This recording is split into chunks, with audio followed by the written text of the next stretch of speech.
दैनिक छत्तीसगढ़ के जम्मू संगवारी मल्ला जय जोहार नमस्कार। दैनिक छत्तीसगढ़ चैनल देखना शुरू कर चुके हैं आप और छत्तीसगढ़ प्रदेश की आज की तमाम सभी महत्वपूर्ण बड़ी खबरों की शुरुआत एक छोटे से सब्सक्राइब के साथ। छत्तीसगढ़ में सरकार अब बुजुर्गों को तीर्थ यात्रा पर भेजने वाली है, जहां रहना और खाना पूरी तरीके से मुफ्त होगा।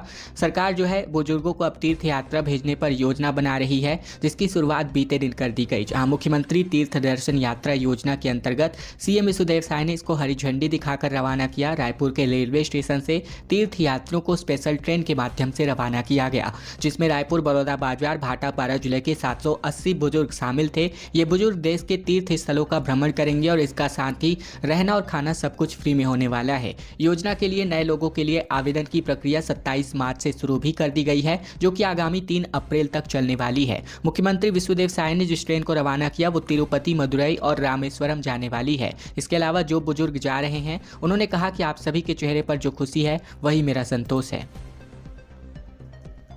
मुंगेली में मुख्यमंत्री कन्या सामूहिक विवाह का आयोजन किया गया, जिसमें 192 जोड़े ने शादी के बंधन में अपने शपथ ग्रहण किया, जहां डिप्टी सीएम ने भी 35-35 हजार रुपए का चेक प्रदान किया है। छत्तीसगढ़ के मुंगेली जिले में मुख्यमंत्री कन्या सामूहिक विवाह की योजना के अंतर्गत सामूहिक विवाह का आयोजन किया गया। डॉक्टर श्यामा प्रसाद मुखर्जी स्टेडियम में 192 जोड़े पारंपरिक रीति रिवाज के साथ विवाह के बंधन में बंधे।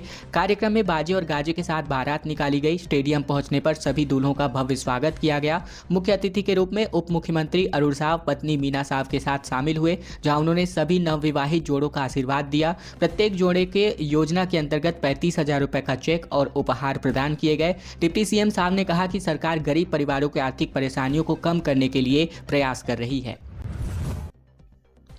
प्रदेश भर के 12,000 मनरेगा कर्मचारी आज से हड़ताल पर है, जहां अपनी 4 सूत्री मांगों को लेकर राजधानी रायपुर में प्रदर्शन करने वाले हैं। छत्तीसगढ़ के ग्रामीण विकास की सफलता के पीछे मनरेगा कर्मचारियों का एक महत्वपूर्ण योगदान रहा है, लेकिन आज वही कर्मचारी अपने भविष्य को लेकर काफी चिंतित है। 19 साल हो गए राज्य की प्रगति में योगदान देने के बावजूद ना तो उनकी सेवा सुरक्षित हो पाई और ना ही उन्हें स्थायी नौकरी का दर्जा मिल पाया है। अब उम्र के 5वें दशक में कदम रख चुके हजारों मनरेगा कर्मचारी अपने भविष्य की सुरक्षा के लिए संघर्ष कर रहे हैं।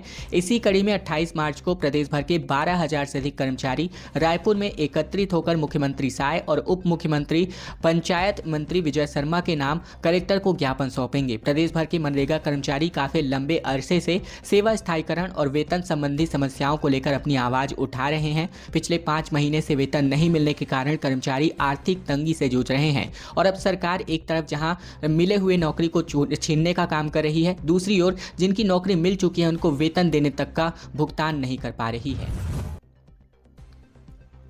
रायपुर में पीलिया फैल चुका है, जहां एक कॉलोनी में 4 केसेस सामने आए हैं। इनमें से 3 बच्चे, सोसाइटी में 2 साल के लगातार जो संक्रमण है फैलता नजर आ रहा है। गर्मी शुरू होते ही रायपुर के लाभांडी इलाके में एक बार फिर से पीलिया फैल चुका है। गंदा पानी पीने से एक ही कॉलोनी के 4 लोग बीमार हो गए हैं, जिनमें से 3 पीड़ित दीपिका सोनवानी, पल्लवी सोनवानी और अमित सोनवानी एक ही परिवार के हैं, जबकि एक 5 साल का बच्चा भी पीड़ित है। सभी संकल्प सोसाइटी फेज 2 प्रधानमंत्री आवास के रहने वाले हैं। वहीं कॉलोनी में टाइफाइड का एक मरीज भी पाया गया है। लोगों के मुताबिक कॉलोनी में पेयजल की व्यवस्था नहीं है। यहां तकरीबन 700 लोग रहते हैं, उनके लिए सिर्फ एक टैंकर पानी भेजा जा रहा है।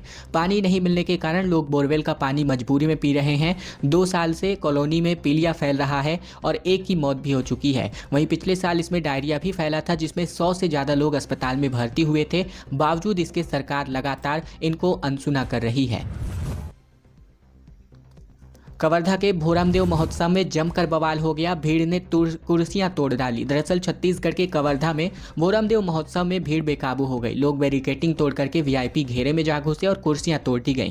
दरअसल महोत्सव में हंसराज रघुवंशी जैसे कलाकारों को बुलाया गया था, जिसके चलते हजारों की भीड़ कार्यक्रम को देखने पहुंची थी। इस दौरान वीआईपी और वीवीआईपी पास जारी किया गया, जिसके कारण आम दर्शकों को मंच से दूर रखा गया। इसके अलावा आम लोगों के लिए सीमित जगह की भी व्यवस्था करी गई। इस वजह से पब्लिक नाराज हो गई और बैरिकेटिंग तोड़ करके वीआईपी घेरे में जा घुस गई।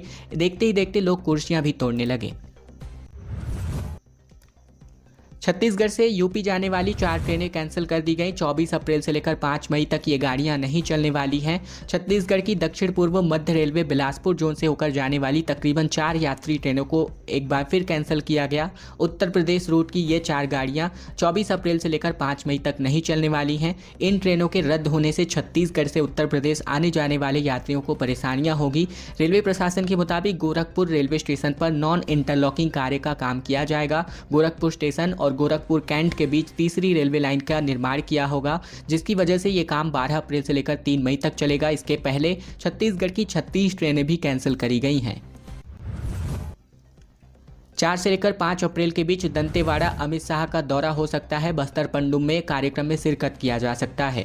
अप्रैल के प्रथम सप्ताह में केंद्रीय गृह मंत्री अमित शाह दंतेवाड़ा आ रहे हैं। बस्तर पंडुम के समापन कार्यक्रम में शिरकत करेंगे। फिलहाल अमित शाह दौरे की फाइनल तारीख नहीं तय हो पाई है। वहीं 4 या फिर 5 अप्रैल को उनका दौरा फिक्स किया जा सकता है, जिसकी तैयारियां जोरों शोरों पर चल रही हैं। इसके मुताबिक बात करें तो जानकारी के मुताबिक बात सामने आई, जहां नक्सलियों का एनकाउंटर करने वाले जवानों से भी अमित शाह मिल सकते हैं। नक्सल मामले में अब पुलिस अधिकारियों की समीक्षा बैठक भी गृह मंत्री ले सकते हैं। चैत्र नवरात्र में मां दंतेश्वरी के दर्शन करने मंदिर भी जा सकते हैं। हालांकि फाइनल शेड्यूल जारी होने के बाद ही ये तमाम बातें स्पष्ट हो पाएंगी।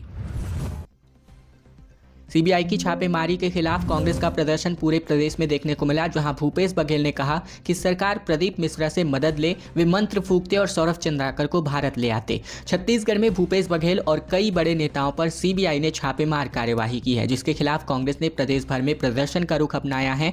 भूपेश बघेल ने प्रेस कॉन्फ्रेंस कर कहा कि हमने महादेव सट्टा ऐप के मास्टरमाइंड सौरभ चंद्राकर की गिरफ्तारी की मांग भी की थी, लेकिन अभी तक उनकी गिरफ्तारी नहीं हुई। वहीं बघेल ने तंज कसते हुए कहा कि सौरभ चंद्राकर और रवि उप्पल दुबई में उनके प्रिय कथावाचक पंडित प्रदीप मिश्रा के यजमान बने हुए हैं। अगर सरकार चाहे तो प्रदीप मिश्रा से मदद ले लेती। मिश्रा एक मंत्र फूंकते, तुरंत उनको दुबई से भारत ले आते, लेकिन वह भी नहीं हो पाया। दुर्ग से लेकर नवा रायपुर से लेकर आरंग 6 लेन के लिए अभी 1.5 साल का और इंतजार करना होगा। सांसद विजय बघेल ने सरकार पर केंद्रीय मंत्री नितिन गडकरी ने इस बात की जानकारी दी। दुर्ग से लेकर नवा रायपुर से होकर आरंग तक जाने वाली तकरीबन 92 किलोमीटर से ज़्यादा की लंबी ग्रीनफील्ड 6 लेन सड़क का काम 30 जून 2026 तक पूरा हो पाएगा। काम पूरा होने के बाद इसे ऑपरेटिव होने में 1 से 2 महीने और लग जाएंगे। इसलिए लोगों को इस 6 लेन के लिए तकरीबन 1.5 साल का और लंबा इंतजार करना पड़ेगा। ये जानकारी केंद्रीय सड़क परिवहन मंत्री नितिन गडकरी ने लोकसभा में दुर्ग सांसद विजय बघेल के अतारांकित प्रश्न के उत्तर में दी है। मंत्री गडकरी ने बताया कि दुर्ग से लेकर आरंग तक 92 किलोमीटर लंबे 6 लेन ग्रीनफील्ड राजमार्ग का निर्माण कार्य अभी जारी है। दुर्ग जिले में यह सड़क 40.70 किलोमीटर की बनाई जा रही है। इसका 28.55 हिस्सा बन चुका है और इस प्रोजेक्ट के पूरे होने की संशोधित तिथि 30 जून 2026 निर्धारित की गई है। महादेव सट्टा ऐप मामले में 7 महीने के प्लानिंग के बाद सीबीआई की रेड पड़ी है। प्रोटेक्शन मनी लेने देने टारगेट रहे हैं। प्रमोटर्स ने तकरीबन 6,000 करोड़ की राशि कमाई। सिंडिकेट के 31 मेंबर्स रडार पर हैं। दरअसल छत्तीसगढ़ के महादेव सट्टा ऐप केस में सीबीआई ने प्रोटेक्शन मनी लेने और देने वालों के खिलाफ तकरीबन 60 ठिकानों पर एक साथ रेड डाली है। डालने वालों में बात करें तो अभिषेक पल्लव, आनंद छाबरा, प्रशांत अग्रवाल, विजय भाटिया समेत कुल 17 लोगों के नाम इसमें शामिल हैं। ईओडब्ल्यू की चार्जशीट के मुताबिक अफसरों तक उनके जूनियर पैसा पहुंचाने का काम करते थे। इस सिंडिकेट में शामिल तकरीबन 31 संदेही अभी रडार में हैं, जो जांच के दायरे से अब तक बाहर हैं। वहीं सीबीआई सूत्रों का कहना है कि आने वाले दिनों में इनके खिलाफ भी एक्शन होने वाला है। सीबीआई सूत्रों के मुताबिक जांच एजेंसी की टीम 7 महीने में ईओडब्ल्यू की चार्जशीट की पड़ताल की और इसके बाद एक साथ छत्तीसगढ़, दिल्ली, एमपी और पश्चिम बंगाल में छापा पड़ा गया है। बत्ती गुल है लेकिन प्रदर्शन चालू है। 23 पंचायतों ने चेताया सरकार को कि 10 दिन बाद उग्र आंदोलन किया जाएगा। छत्तीसगढ़ के आमाबेड़ा तहसील क्षेत्र के 23 पंचायत के लोगों ने सर्व समुदाय के बैनर तले सैकड़ों ग्रामीणों ने विद्युत उपकेंद्र का घेराव कर दिया। ग्रामीणों ने अधीक्षक अभियंता विद्युत विभाग कांकेर के नाम तहसीलदार सुधीर खलखो को ज्ञापन सौंपा है, जहां ग्रामीणों ने विद्युत उपकेंद्र में नियमित उप अभियंता और कर्मचारियों की पदस्थापना करने, लो वोल्टेज की समस्या, विद्युत कटौती, बिजली बिल में गड़बड़ी जैसे मुद्दों को लेकर प्रदर्शन किया। सर्व समुदाय के बैनर तले धरना प्रदर्शन में जिला पंचायत सदस्य गुप्तेश उसेंडी भी शामिल हुए।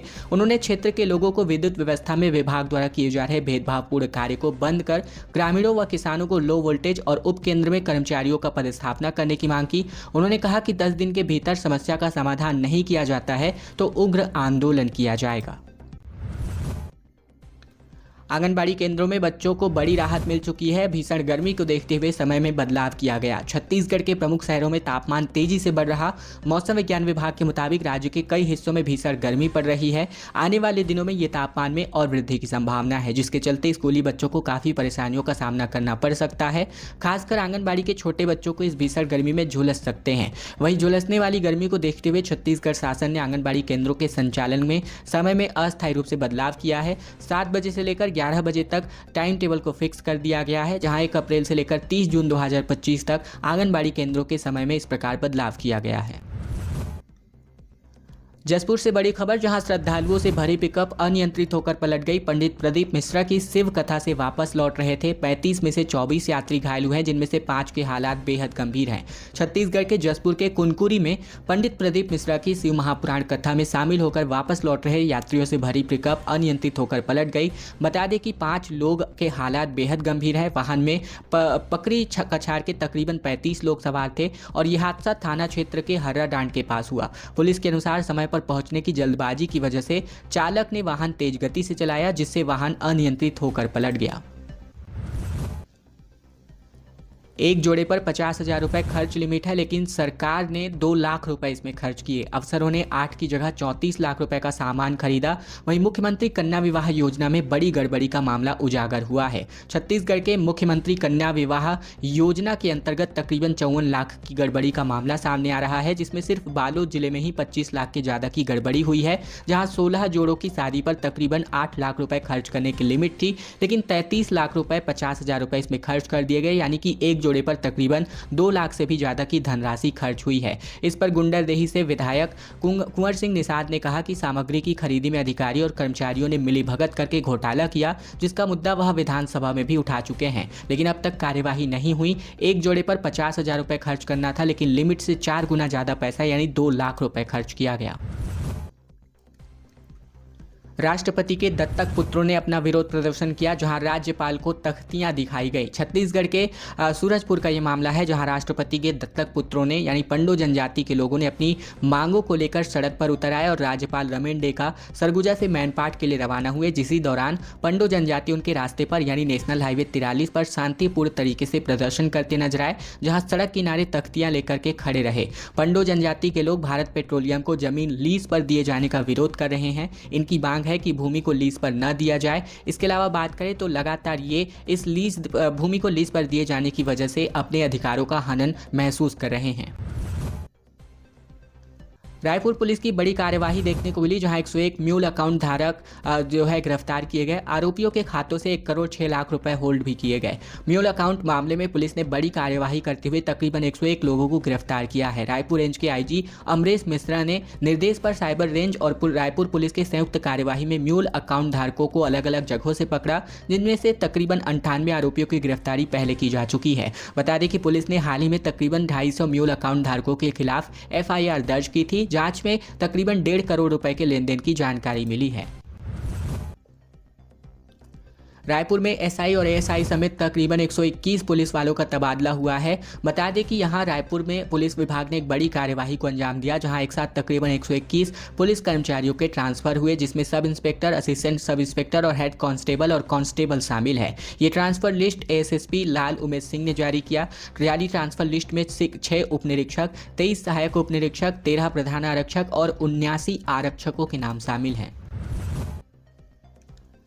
पहले से अब इस बार का रायपुर निगम का बजट कम आने वाला है। मेयर मीनल चौबे आज बजट पेश करेंगी। पार्षदों के मोबाइल इस्तेमाल पर बैन लगा दिया गया है। दरअसल छत्तीसगढ़ में रायपुर नगर निगम ने आज जो है अपना बजट पेश करने वाली हैं। महापौर मीनल चौबे अपने कार्यकाल का पहला बजट पेश करेंगी। इस बार रायपुर का बजट पिछले साल के बजट से कम हो सकता है। बजट के पहले मेयर मीनल चौबे ने बीते दिन मेयर इन काउंसिल की बैठक करी। इस दौरान मीनल चौबे ने बताया कि बजट में सभी वर्गों का ध्यान रखा गया है। घोषणाएं ऐसी ही होंगी जिसे पूरा किया जा सके।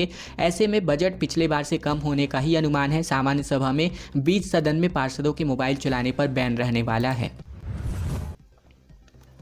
महिलाओं ने शराब की बोतलों को फोड़ करके अपना प्रदर्शन किया और कहा दुग्ध उत्पादन से राजस्व बढ़ाए सरकार। लेकिन छत्तीसगढ़ में सरकार जो है शराब बेचने पर लगी हुई है। छत्तीसगढ़ में 1 अप्रैल से 67 नई शराब दुकान खोलने के विरोध में छत्तीसगढ़ी समाज की महिलाओं ने शराब की बोतलों को फोड़कर अपना विरोध प्रदर्शन दर्ज कराया। इस दौरान महिलाओं ने कहा कि सरकार को राजस्व बढ़ाना है तो दुग्ध उत्पादन को बढ़ावा दे। उन्होंने मुख्यमंत्री के नाम कलेक्टर को आवेदन भी दिया। छत्तीसगढ़ी महिला संघ की अध्यक्ष मालती परगनिया ने कहा कि नई शराब दुकान निरस्त करने की मांग के साथ ही प्रदेश में पूर्ण शराबबंदी लागू की जाए। आने वाले दिनों में गांव-गांव तक जाकर शराबबंदी के लिए महिलाओं को जागरूक किया जाएगा। शराबबंदी लागू नहीं होने पर उग्र आंदोलन की चेतावनी उन्होंने दी है।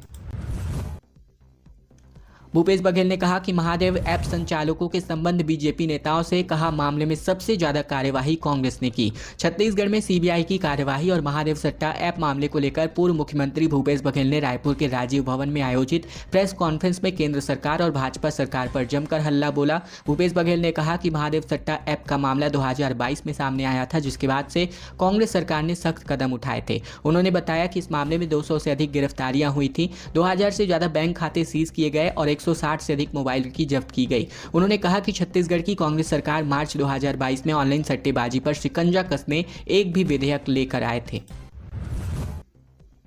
2 बाइकों की आमने सामने टक्कर हो गई, जहां 3 युवकों की जान चली गई। अंबिकापुर प्रतापपुर रोड पर यह जमकर भीषण हादसा हुआ। दोनों बाइकों के परखच्चे उड़ गए। छत्तीसगढ़ के अंबिकापुर प्रतापपुर मुख्य मार्ग पर गुरुवार शाम को तेज रफ्तार 2 बाइकों की आपस में टक्कर हो गई और इस हादसे में दोनों बाइक सवार पर 3 युवकों की जान चली गई। टक्कर इतनी जबरदस्त थी कि दोनों बाइकों के आमने सामने का हिस्सा पूरी तरह चकनाचूर हो गया। जानकारी के मुताबिक हादसा प्रतापपुर थाना इलाके के खड़गवां चौक के पास हुआ। वहीं एक बाइक पर प्रतापपुर निवासी 2 युवक सवार थे, जबकि दूसरी बाइक पर एक युवक सवार था जो छतरपुर का रहने वाला था। खबरों का सिलसिला बस ही तक का था। वीडियो अगर आपको पसंद आया तो वीडियो जरूर से लाइक कीजिएगा। इसके अलावा चैनल पर नए हैं, चैनल जरूर से सब्सक्राइब कर लीजिएगा। साथ ही साथ आप जो है वीडियो कहां से देख रहे हैं कमेंट बॉक्स में लिखकर बिल्कुल मत भूलिएगा। वीडियो आप जितना हो सके शेयर कीजिएगा ताकि छत्तीसगढ़ की तमाम सभी महत्वपूर्ण जानकारियां लोगों तक भी पहुंचाई जा सके।